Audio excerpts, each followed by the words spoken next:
giant I've ever seen. So I'm going to trust God's word. Aren't you afraid? We're afraid of not, sir. I think it's the fact that you know you're meant to be significant. You as a human being are designed as a future-oriented creature. We just want to be impactful.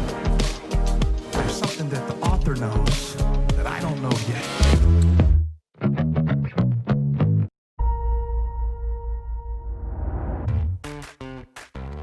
As a church leader, your time and resources are limited.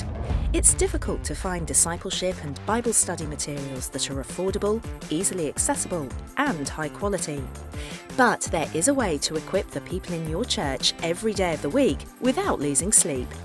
Welcome to Right Now Media, the world's largest library of video-driven Bible study resources, used by more than 20,000 churches, schools, and organizations. With a Right Now Media subscription, everyone in your church can access thousands of biblical resources for kids, couples, small groups, and more. Give your members access to great content anytime, anywhere, on any device. And God specifically says, the way you think, that's not the same way I think. Equip and inspire everyone in your church beyond Sunday. We at Story Strategist are helping organisations embrace new technologies and tell more engaging stories. I've had the privilege of leading teams for some of the world's most innovative companies, enabling media technology. This includes the Connect 20 Online Media and Art Summit. We've responded rapidly to an opportunity to represent an online summit when a conference was not possible. If you'd like help building an appropriate media solution, then I'd love to hear from you. Hello and a massive thank you to CBM. Welcome to the Connect 20 Media and Arts Summit. I'm Luke Weston from Auckland, New Zealand, and joining me from Sydney, Australia is my co-host, Mel Wade. Yay, thanks Luke. Look, coming up in a few moments, we are joined by a great friend of CMAA, Phil Cooke, and he is from the Cooke Media Group in Hollywood. And when it comes to Phil, he is just one of those people that you never get tired of listening to. Yeah, that's right. I always remember Phil's opening description of what he does. We help you not to suck, which is awesome. And just looking through the long list of clients over the years, Phil and his team have certainly done exactly that. In recent times, Phil and his team have been rather busy assisting many churches across the globe do online church really well.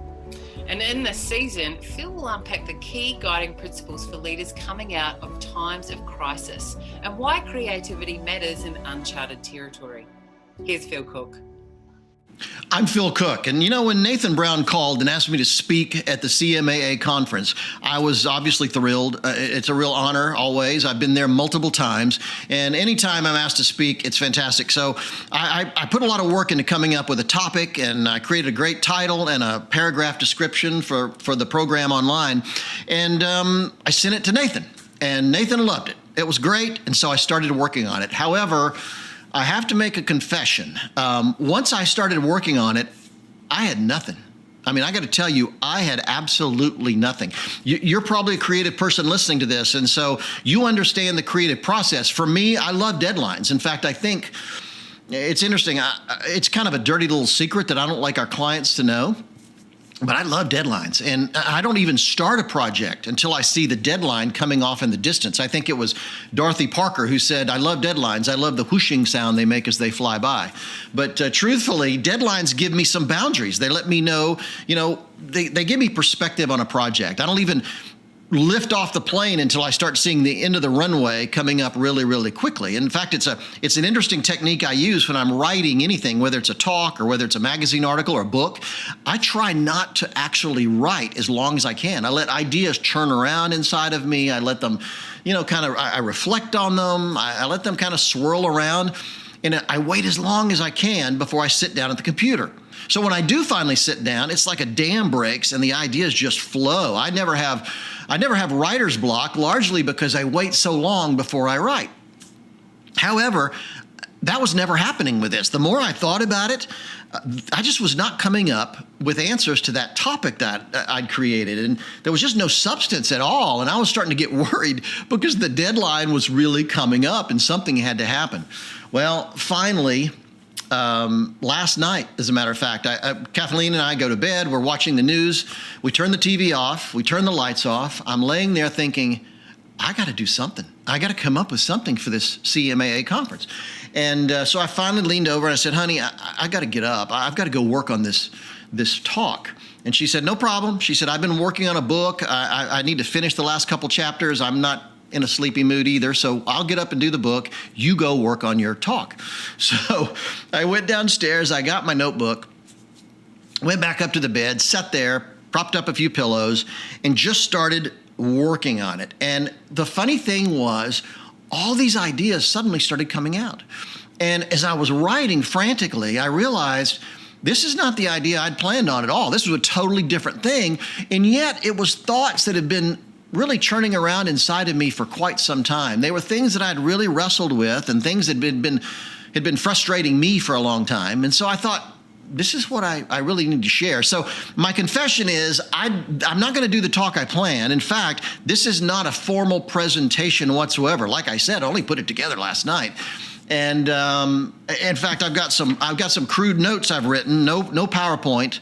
So if you'll bear with me, I think what we'll do is I just want to share something that I think is really important. I think something that all of us as creative people need to hear and need to reflect on and think about. I love the fact that the conference is called Renaissance. I was studying it and I looked up that Renaissance really means revival. I'm sure a lot of people will talk about it during their sessions, but the definition is a movement or period of artistic or intellectual and vigorous artistic and intellectual development. And I love that term vigorous. We need to think as creative people more about vigorous, getting out there. And that's kind of leads into what I want to talk about today. And if I had to give it a title, it would probably be confrontational creativity.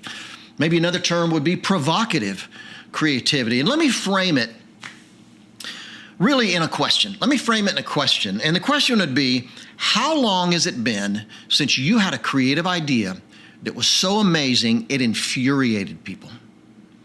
Now think about that just for a minute. How long has it been since you did something creatively that confronted a big issue, that made people think, and even made some people angry? I don't know. I think very often we look at the church as the last place in the world to be confrontational, the last place in the world to be divisive, or the last place in the world to talk about provocative ideas. But the truth is, the Bible tells a completely different story. I've been reading straight through in the Old Testament, and there are parts of the Old Testament that are much more like Game of Thrones than they are what we'd think would go in the Bible. In fact, in Matthew 10:34, Jesus said, "Don't suppose that I've come to bring peace. I've come to bring a sword." Now, certainly Jesus healed people. He loved people. He cared about people. But he also made people think. Jesus' message made people choose. He forced people to make a decision. And looking back over my creative career, I think very often the most breakthrough ideas I've ever created were ideas that the client hated, that people didn't like, that upset people, and yet they ended up being the right idea at the right moment. I'll give you an example. At 36, I was fired from my job at a major media ministry because my boss didn't like my ideas. I mean, it had gone on for a long time, and he just didn't like them. And finally, I think he just got fed up and actually fired me. And after a while, I realized, wait a second, those ideas that he hated so much were ideas that other organizations loved and were willing to pay money to make them happen. And that's eventually what launched our company, Cooke Media Group.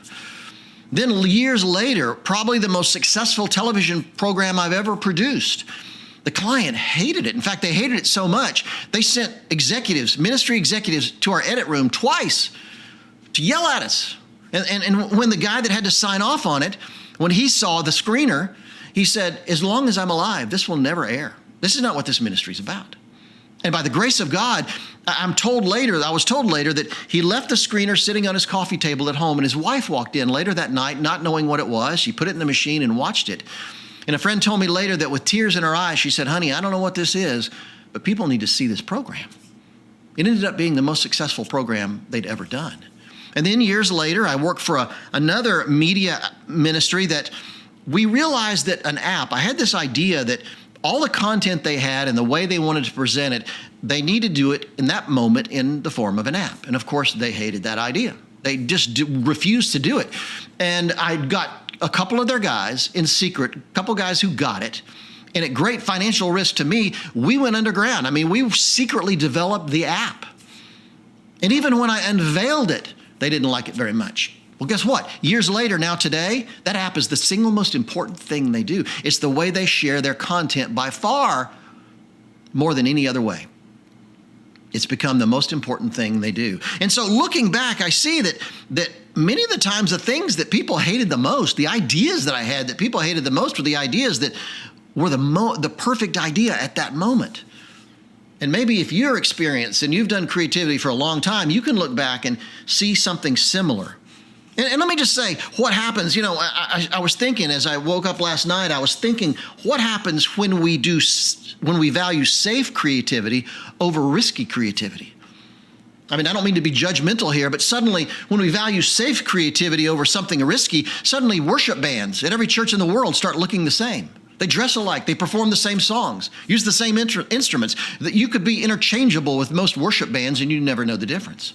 Every pastor starts doing the same branded sermon series. I mean, what pastor in the world doesn't do a at the movies sermon series in the summertime?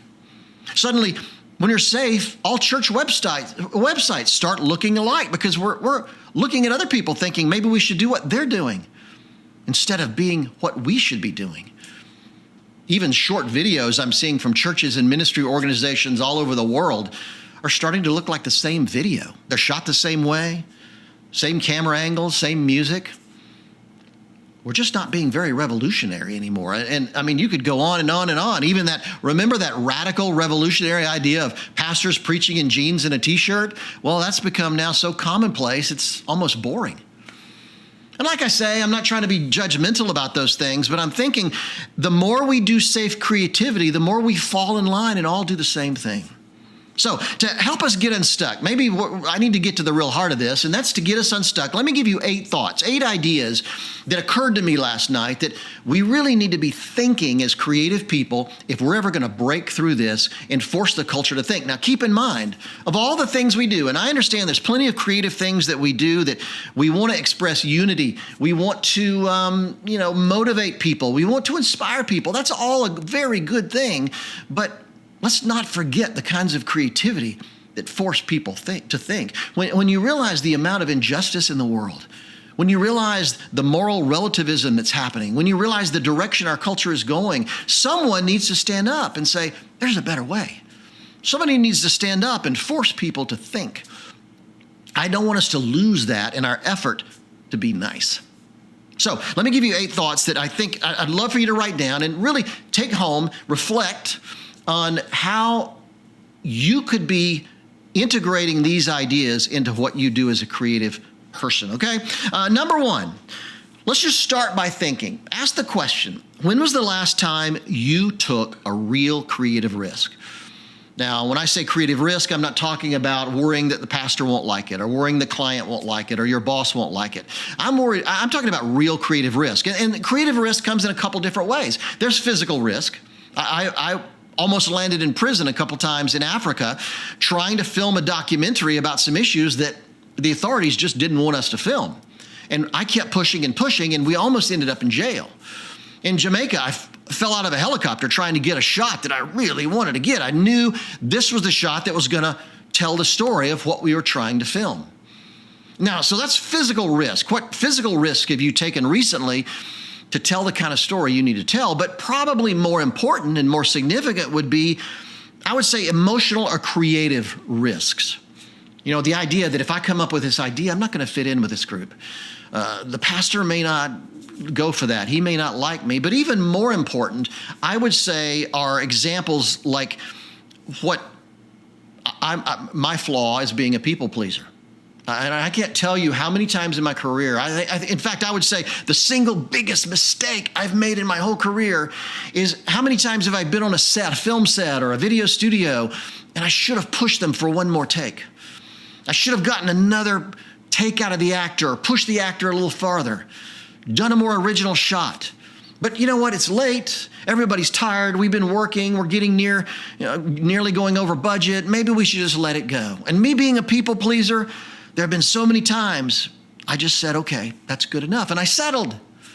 As a creative person, we cannot settle. If I had anything to do over again in my life, it would be to replay those moments and not settle, to push harder, be more confrontational if I needed to. We don't have to be a jerk about it, but I do think we need to be confrontational and push. So number one, start by thinking, when was the last time I took that kind of serious creative risk? We need to get back in that mode. The second thing would be, understand that confrontational creativity doesn't happen by committee. So many of us have gotten lazy with our creativity, and we bring in the brainstorming group. Let's have a group of people come in and kick around ideas. I'm going to tell you from long experience, brainstorming doesn't work. Brainstorming results in the lowest common denominator ideas. You know, and I know we say, yeah, but there's no judgment in a brainstorming session. We're just supposed to kick ideas around. Let me tell you, even if nobody speaks up and judges you, you're going to judge yourself because you don't want to look stupid in front of people. You don't want to be embarrassed in front of people.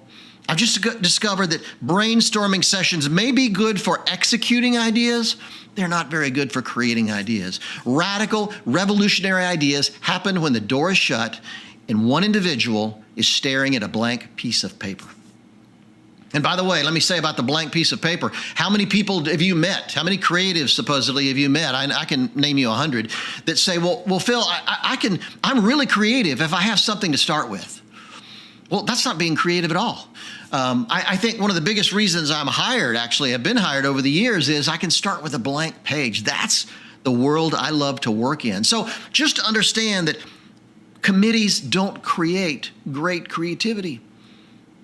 It's usually one person focused on a new idea.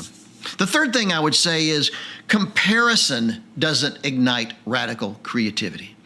And you creatives will know what I'm talking about. How many times is a client or a boss brought in tear sheets or examples of other projects and said, this is what I want to do. I want to do something like this or that. I've been in meetings where the pastor would walk in and say, look at that worship set by that worship band and that worship set and that worship band and that worship band. I want to do what they're doing.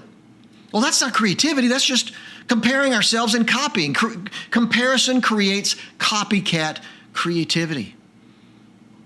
That is not creativity at all. Stop comparing. I just think comparison is evil. And it's not just for the bigger projects you do, it's for yourself. Let me tell you something. If you're a creative person, stop comparing yourself to the people you see on social media. It will destroy you. It will destroy you. Stop. There's nothing positive about comparison. Now, don't get me wrong. I read, I study. I want to see where the culture's going. I want to see what the trends are. That's important. But when you start comparing yourself to those trends, when you start comparing yourself to what other creative people are doing or what other creative projects are out there, that's when you start failing. Keep in mind, Henry Ford said people weren't looking for a car. They were expecting a faster horse. He developed something completely radically different. Steve Jobs has said people weren't looking for an iPhone. They were looking for a better version of the phone they already had. Start thinking that way. Start delivering what people aren't expecting. Stop comparing. The fourth thing I would say is if you want to get noticed as a radical creative, if you want to get noticed for your confrontational creativity, take the projects nobody else wants to take. I'll tell you why. When it comes to the big projects, you know, the glamorous things that everybody wants to do, those usually are bigger budget projects. They're more visible projects. The leadership is more nervous about those projects. They're not willing to take a lot of creative risks. Now, it's true here in Hollywood. You know, when they're creating a tentpole movie, when they're doing a giant $200 million film, they're never very risky films. The risky films happen with the small independent movies that are being made elsewhere. And it's that way in whatever situation you're in. So I always encourage creatives, if you want to really stretch your wings creatively, take the projects nobody else wants to take and make them rock. I can actually look back and think in my 20s, I actually got on the radar because I was willing to take those projects. I don't know where I got this idea, but I was willing to step up and take projects everybody else had turned down because I thought I can do something with that. The boss will give me more leeway. He's more open to radical thinking because nobody else is going to touch it. How are we going to solve that problem? Be open to those creative ideas that nobody else wants. Tackle those problems, and you'll see a whole new door open up for you. And number 5 would be learn to sell controversial ideas. Now, let me tell you, there's 2 kinds of creativity out there in the world. One is the ability to come up with that confrontational, that radical, that revolutionary idea. But the second is to be able to sell it. That takes a lot of creativity as well. And I find that no matter how brilliant you are, no matter how creative you are, if you can't sell the idea, you failed. You have completely failed. So in that light, you need to learn people skills. You need to learn how to pitch an idea. You need to really learn how to get your ideas across. In other words, how to make your dream their dream. That should be your goal. Learn to pitch, particularly when it comes to pitching controversial or unusual or out-of-the-box ideas. That's so important. You have to be able to convince people of their value, or you'll never get very far down the road. Number 6. Understand that it takes experience to know how far to push a confrontational idea. This is really important because very often you need to go right to the edge in pitching an idea. And if you go too far, you'll end up crashing and burning. Trust me, I've done it before. I think part of being experienced, having done this as long as I have, I pretty much have a good idea of knowing with our clients how far I can push a creative idea. Now, in my 20s, I wasn't so sure of it. So in my 20s, you could say my 20s were characterized by a lot of crashing and burning because I tend, when you don't have that experience, you tend to go too far. And I did that quite often. So really think about this. When I'm pitching an idea, how far can I push my boss? How far can I push the pastor? How far can I push the client? Because you want to go right to the edge, if necessary, to get that idea across. And let me just say that when it comes to that experience, trust is the most important thing in the world. Trust. When a client or a boss trusts you, they're far more likely to go with your radical, crazy idea. I'm at the point now with a lot of our clients that I've actually had clients will tell me, Phil, honestly, I'm very uncomfortable with the idea. I don't even like it that much, but if you really feel positive about it, if you feel comfortable with it and you think it's the right thing we need to do, I trust you. Let's do it. Winning that trust from the people you work for is one of the most important things a creative person can possibly do. And then 7, and in many ways, I think this is the most important thing I'll talk about in this session, and this is just really critical, and that is creativity is not about the eureka moment. That aha moment when the muse strikes, the fire from heaven hits, and a brilliant idea pops in your head. Creativity is not about that as much as it's about the days, weeks, months, and possibly years of preparation that went into making that idea happen. That's what's really important. There's a myth out there, and it's been going on for a long time, that creativity is this great mystery, and it aligns on some people. It just hits some people out of the blue, when that could not be further from the truth. Research supports my idea. The creative moment is good, but that moment, that aha eureka moment, reveals what's been in the works and in process for often a very long time leading up to that moment. In fact, you could go so far as to say that aha moment is where an idea is revealed, not where the idea is born.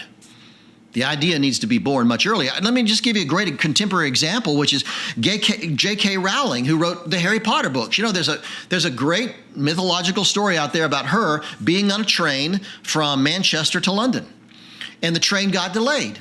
And during the delay, she's sitting there on the train, just randomly thinking about stuff, and she says that the idea for Harry Potter just popped into her head. And she was scrambling to find a pen, a paper, trying to write it down, and as fast as she could write, this idea was just pouring out of her. And literally, once the train took off, she kept thinking, and by the time the train got to her destination in London, she knew it was a 7-book series. She really had the overarching story in her head. And she's talked numerous times about that moment the muse hit, when it just bang, hit her. But the thing is, and a lot of people take that story and they walk away with thinking, I've got to position myself so that eureka moment will happen, that aha moment will happen. But when you look into her story, you start seeing a whole different thing being played out. I mean, when she was young, her family struggled financially. Her father had multiple sclerosis. And so she would escape that world by going into her bedroom and reading. She was an intense, voracious reader of books. Years later, she kept up that habit. Even at Exeter University, when she went to college, she had a 50-pound fine for checking out too many books at one time from the library. Then even after college, her brother-in-law opened a coffee shop, and she would spend hours in the coffee shop reading and studying and writing, mostly about witches and wizards. The supernatural fantasy world was already churning around inside of her, and it had been for years. So when you think about that, you realize it wasn't just this moment, this crazy idea that she'd never thought of popped into her head. It had been years and years and years of development and preparation and process to get to that moment where it suddenly erupted like a volcano, and she had to get it all down and start writing. If there's anything I'd want to get across to you is stop chasing that eureka moment and start putting in the time and effort to prepare, build that foundation. I find so many people here in Hollywood, in the creative world, they spend hours to get their office just right. They want to have the right apps. They think, if I have the right apps, that idea will pop into my head. If I have the right atmosphere, the right music playing in my office, if I come in at the right time of day, if I create the right routine, those ideas will pop. Well, all those things could be helpful, sure, but they're not going to create that eureka idea. If you haven't been preparing and creating that process earlier on. That eureka moment is absolutely critical, only because it's the eruption, it's the revelation of all that time that's been put in before. And by the way, let me just say, J.K. did not finish there. It's interesting that the process continued. When she started writing book 1 of Harry Potter, it's funny, she wrote 15 versions of the first chapter. 50, not revisions, not 15 revisions, but 15 separate versions of the first chapter. Then when she pitched the book to publishers, 12 publishers turned her down. Trust me, she understands the value of that process. And we as creative people have to understand it. So don't get so caught up in that eureka, aha moment when the fire hits. You need to focus on more the development of that idea, the process, the foundation that builds up to that moment where that idea is revealed. And the last thing I would say, number 8, is, and this is a good way to close this thing, is to make our creativity more provocative, more confrontational.